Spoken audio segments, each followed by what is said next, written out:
Bruno Gallier, bonjour. Bonjour. Vous êtes directeur du programme RFID d'Orange Business Service. Alors, la technologie RFID, en quoi ça consiste?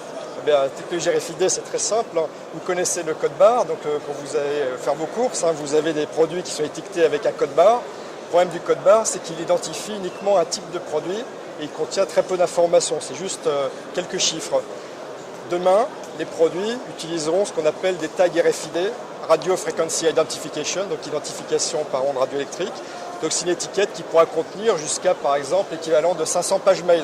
Donc on pourra mettre beaucoup d'informations sur l'étiquette. Comment ça marche concrètement?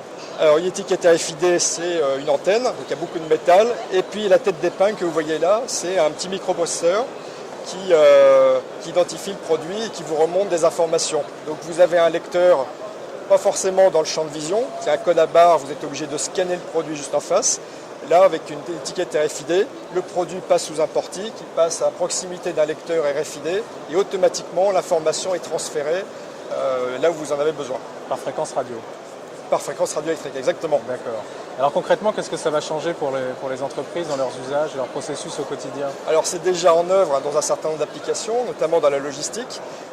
L'application la plus intéressante, c'est que ça permet d'automatiser la prise d'informations sur un produit, sur une palette, sur un colis.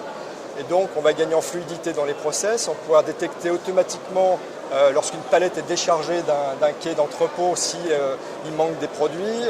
La même chose que lorsqu'on rentre dans un stock, vérifier si la commande est complète, etc.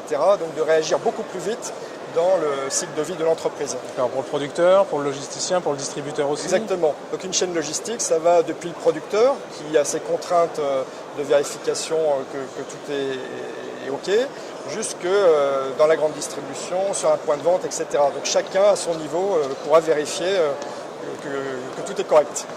Bruno Gallier, merci beaucoup.